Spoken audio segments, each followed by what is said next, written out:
Mais je travaille depuis, quoi, 30 ans, 35 ans avec collage. Je suis peintre, puis ils sont les peintures. Il n'y a pas les éléments de collage actuels sur les toiles, mais depuis longtemps, le collage, c'est ma point de départ. Alors, je fais les collages, puis ensuite, je fais les peintures à partir des collages. Mais depuis 3-4 ans, je commence à faire les collages 3D.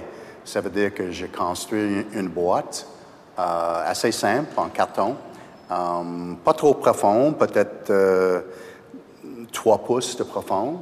Puis je coupe les éléments, puis je les mets sur carton, puis je fais une espèce de théâtre, collage dans la petite boîte.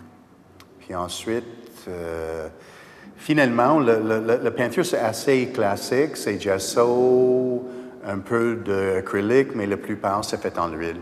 Tous les effets de lumière, toutes les choses qui sont raffinées et modelées sont faits en huile. Alors, c'est ça. Alors, j'étais toujours fasciné par le fait qu'une peinture, dans l'histoire de peinture, on a toute l'histoire de les illusions. Ça commence dans les caves, là, les effets d'illusion.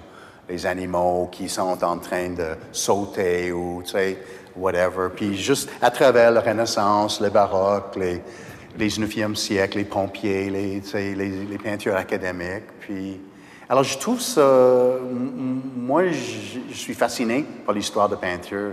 Puis j'aime cette histoire d'illusion.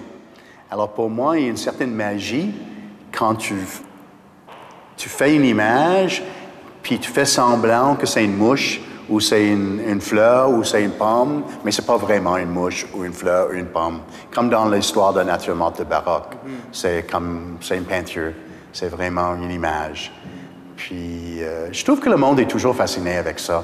Je pense souvent à Méliès, Georges Méliès, le cinéaste, comment il a fait les choses très, très simples. Tu sais, l'homme dans la lune, où, tu sais, il enlève sa tête, puis il met ça sur la table. Les choses comme stupides et simples, mais cette espèce d'innocence, j'aime ça. Puis couper le papier avec les ciseaux, tu sais, l'école. Alors, puis même les images, c'est les lapins, les papillons, c'est les clowns, c'est les choses un peu bébés, un peu comme... un peu enfant, ça parle de comme les livres d'enfants un peu des fois, les sources. Mais j'aime le mélange de ça avec une image qui est très sophistiquée, parce que je pense qu'ils sont sophistiqués. Un niveau de sophistication, pas juste la technique, mais un niveau de sophistication dans la façon comment ils sont arrangés. Alors, je trouve que pour moi, la tension, la friction, souvent une œuvre d'art, ça marche bien parce qu'il y a les frictions. C'est pas ça ni ça. C'est plusieurs choses en même temps. Puis c'est le fait qu'ils sont ensemble qui donne l'énergie. Si je pense à mon esprit ou mes pensées, je trouve que c'est au même temps claustrophobique et vaste. OK? Si on pense de notre tête, puis c'est quoi dans notre tête? Hein? C'est ça une bonne question. Hein? Puis pour moi, c'est un genre de mélange de les choses. C'est un espace claustrophobique, serré, mais vaste en même temps. Alors, c'est peut-être ça que je veux. C'est peut-être c'est juste ça,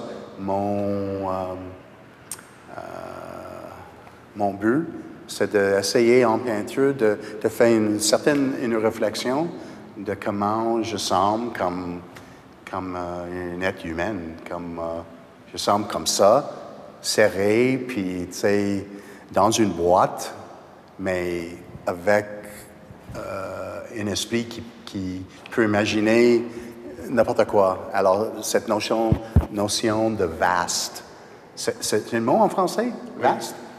T'ajoutes juste une heure, hein? C'est ça? Oui, vaste. Si c'est ça que tu veux faire, tu le réussis bien. OK, bon.